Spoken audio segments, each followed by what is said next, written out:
दोस्तों, ये नूर मोहम्मद ओलियो साहब जंहिं तव्हां सां मुखातिब थियो उन खां अलावा उन खिताब दौरान असां ते वॾनि खे यासिर अली सुरयो साहब जनरल सेक्रेटरी शहीद बेनज़ीर भुट्टो जनरल यूनिवर्सिटी नवाब शाह उन्हनि खे बि हिते अचण ते वफ़द करण ते बचना हाणे खिताब जे लाइ दावत ॾींदुसि मोहतरम जनाब सज्जाद हुसैन संदिलो साहब joint secretary Quetta teacher association Nawab Shah. दोस्त जेके हिते मौजूदु आहिनि सभु पंहिंजे पंहिंजे जाइज़ मसइले जे लाइ हिते मौजूदु आहिनि, जंहिंमें वॾे में वॾो अहम मसइलो आहे पघारूं।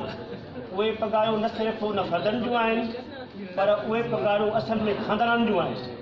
उन ख़ानदान में 10 भाती 12 भाती किन खे किरायो भरणो आहे, किन खे पैसा पे करणा आहिनि खीर जे लाइ, का ॾही वठणी आहे, को आयल थो खपे, का सब्जी थी खपे।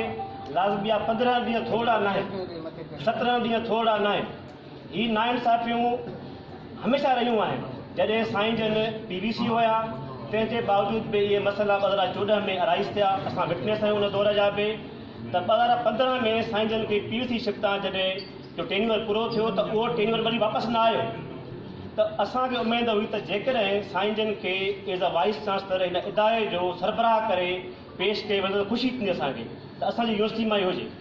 पर निहायत अफ़सोस सां, निहायत दुख सां, सची पुछो दिलि मुंहिंजी रोए थी त असां जंहिं नमूने जूं तकलीफ़ूं ॾिसूं था हिते, उस्ताद थी करे, इन खां अलावा ऑफिसर थी करे या कुरियत थी करे, इहो असां सां वॾी हिकिड़ी ॼण का भुल थी आहे, का नाइंसाफ़ी थी आहे, जंहिंजे करे का असांखे पनिशमेंट ॾिनी थी वञे। इहा त ॻाल्हि इहा आहे त जेके मसइला बि आहिनि उहे मसइला हर रोज़ु वधनि था पिया ऐं एतिरा मसइला वधी विया आहिनि जो हाणे हिकिड़ो ई आवाज़ु आहे त नाल वाइस चांसलर खे हटायो।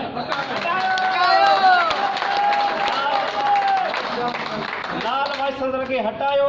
हिन इदारे जी साख, हिन इदारे जो जेको ईमान आहे, जेका हिकु सेंटिटी आहे, उहा बचाई वञे।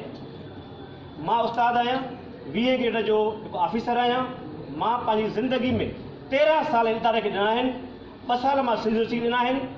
मां इहो चवण में हिकिड़ो फ़ख़ुरु त महसूसु कयां त असां हक़नि जे लाइ विढ़ूं था। असांजी जिदोजहद जेका बि आहे उहा कानून जी बालादस्ती जे लाइ आहे ऐं इदारे जी जेका हिकिड़ी वॾी का थिए उन जे लाइ आहे बेसिकली।